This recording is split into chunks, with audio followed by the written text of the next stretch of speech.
প্রাকৃতিক সৌন্দর্যের পাশাপাশি জীবন ও সম্পদ রক্ষায় গাছের বিকল্প নেই।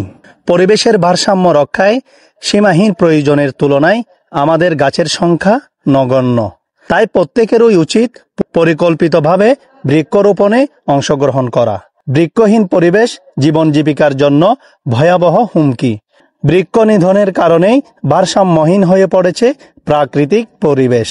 সেই পরিবেশ রক্ষায় ও বিদ্যালয় আঙ্গিনায় সবুজের চাদরে ঢাকতে নিকলী উপজেলা বিএনপির সাবেক সভাপতি শহীদ স্মরণিকা বালিকা উচ্চ বিদ্যালয়ের প্রতিষ্ঠাতা বীর বিক্রম মতিউর রহমানের সহধর্মিণী ও বিদ্যালয়ের সভাপতি মরহুমা রাবেয়া রহমানের প্রথম মৃত্যুবার্ষিকী উপলক্ষে বৃক্ষরোপণ কর্মসূচি ও দোয়া মাহফিল অনুষ্ঠিত হয়েছে।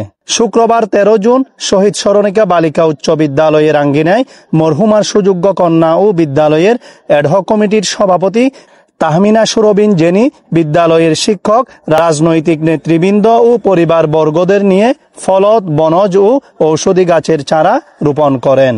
এ সময় তিনি বলেন, সম্মিলিতভাবে গাছ রোপণ করে আমরা একটি সবুজ, স্বাস্থ্যকর, টেকসই সহ ও সহনশীল পরিবেশ গড়ে তুলতে সক্ষম হব। আজকে আসছি উদ্দেশ্য, আমার আম্মু গত বছর এই দিনে আমাদের সবাইকে ছেড়ে চলে গেছিল। আমার আম্মুর প্রথম মৃত্যুবার্ষিকী উপলক্ষে আমি, আমার ভাই, আমাদের পরিবারবর্গ, আত্মীয় স্বজন সবাই আসছি এখানে আমার আম্মুর স্মৃতিতে বৃক্ষ রোপণ করতে। আমার আব্বু এই স্কুলের প্রতিষ্ঠাতা সভাপতি ছিলেন। আমার আম্মু আমার আব্বুর অবর্তমানে কিছুদিন সভাপতি ছিলেন। তাদের শ্রদ্ধা এবং তাদের স্মৃতির স্মরণে আজকে এই বৃক্ষ রোপণ করলাম। আমি বৃক্ষ রোপণের উপকারিতা তো আপনারা সবাই জানেন। আমাদের পরিবেশ এখন খুবই অবস্থা সম্পন্ন, মানে খুবই গরম। হ্যাঁ, সব কিছু মিলে আমাদের গাছপালা অনেক কমে যাচ্ছে। হ্যাঁ, বিশেষ করে সব গাছ কেটে বড় বড় বিল্ডিং করা হচ্ছে, অনেক কিছু করা হচ্ছে। তো গাছের পরিমাণ কমে যাওয়ার কারণে আমাদের পরিবেশটা অনেক উত্তাপ ছড়াচ্ছে। সেই কারণে আমার এই উদ্যোগ, যেন কয়েকটা গাছ লাগিয়ে অন্ততপক্ষে আমাদের গার্লস স্কুলের সবাইরা একটু পরিবেশ সুন্দর থাকে, ঠান্ডা থাকে, অক্সিজেন পায়, সবকিছু মিলে এই উদ্যোগ। আমার উপর সবার একই বার্তা, যেন ওনারা সবাই আমার মতো গাছ লাগায়। হ্যাঁ, যেহেতু এটা একটা পরিবেশ বাঁচানোর একটা উপায় আমাদের, এবং প্রচন্ড গরম, সবকিছু মিলে আমার সবার উপরে আমার একটাই বার্তা, যেন ওনারাও আমার মতো এরকম গাছ লাগায় ওনাদের নিজ নিজ উদ্যোগে। উক্ত বৃক্ষরোপণ কর্মসূচিতে বক্তব্য রাখেন বিদ্যালয়ের প্রধান শিক্ষক শাফি উদ্দিন, মুশফিকুর রহমান জোসেফ, কিশোরগঞ্জ জেলা যুবদলের সদস্য কামরুল হাসান। বৃক্ষরোপণ কর্মসূচি বা বৃক্ষরোপণ খুবই একটা ভালো উদ্যোগ। এটা বৃক্ষ আমাদের বন্ধু, পরিবেশের বন্ধু, এবং বৃক্ষের যদি বেশি বৃক্ষ থাকে তাহলে আবহাওয়া শীতল থাকে, পরিবেশ ভালো থাকে। সেই জন্য আমি মনে করি প্রত্যেকেরই বৃক্ষরোপণ করা উচিত। আজকে আমাদের যে সভাপতি মহোদয় বৃক্ষরোপণ কর্মসূচি নিলেন, এতে অনেকেই উদ্বুদ্ধ হবে, এবং প্রতিটা বাড়িতে, প্রতিষ্ঠানে যদি এই উদ্যোগ নেওয়া হয় এবং প্রত্যেক মানুষ যদি একটা করে গাছ লাগানো হয়, তাহলে আমাদের বাংলাদেশ তাকে ফলে ফুলে এবং যে খাটের জন্য তাকে হচ্ছে আমার জনগণ উপকৃত হবে, দেশ উপকৃত হবে, পরিবেশের ভারসাম্য বজায় থাকবে। আসলে অনুভূতি ভাষায় প্রকাশ করার মতো না। আমার বোন একটু আগে বলেছিলেন যে এই স্কুলের সাথে আমাদের পারিবারিক অনেক স্মৃতি এবং ঐতিহ্য মিশে আছে।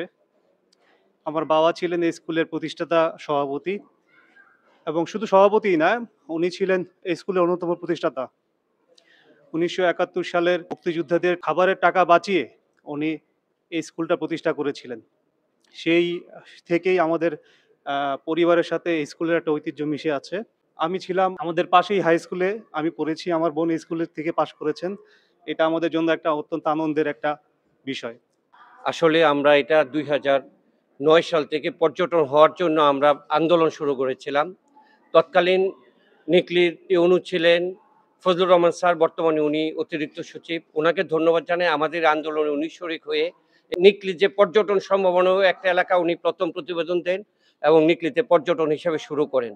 সেই থেকে আমাদের আন্দোলন এখন অব্যাহত। আমরা চাই সারা বাংলাদেশে এই মুহূর্তে আমাদের যে বনজ বা গাছের প্রয়োজন 25% থাকলে আমাদের স্বাভাবিক ভারসাম্য থাকতো আমাদের ভূখণ্ডে, কিন্তু বর্তমানে আছে 12 থেকে 13।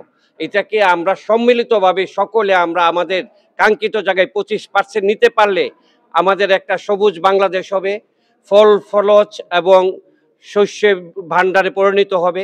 আমি আজকে সবাইকে, দেশবাসীকে এবং নিকলিবাসীকে আহ্বান জানাবো, আমরা যেমন গাছ রোপণ করি, প্রত্যেকে একটা দুইটা করে গাছ রোপণ করলে আমাদের আজকের যে এত গরমের তীব্রতা থাকতো না, পরিবেশ স্বাভাবিক হইতো।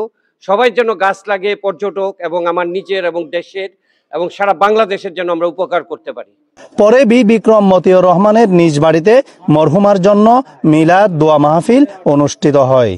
মিলাদ মাহফিলে উপস্থিত ছিলেন কারার গিয়াসউদ্দিন আহমেদ, উপজেলা বিএনপির সভাপতি অ্যাডভোকেট বদরুল মোমেন মিঠু, সাবেক কমান্ডার বীর মুক্তিযোদ্ধা কফিল উদ্দিন আহমেদ, সাবেক কমান্ডার বীর মুক্তিযোদ্ধা মোজাম্মেল হক আবির, বীর মুক্তিযোদ্ধা মুর্শেদ আলী, ডক্টর আব্দুল হামিদ, উপজেলা কৃষক দলের সভাপতি নজরুল ইসলাম, মিয়া হোসেন, হুসনে আরা বেগম, আলমগীর হোসেন, জহিরুল হক সহ আরও অনেকেই।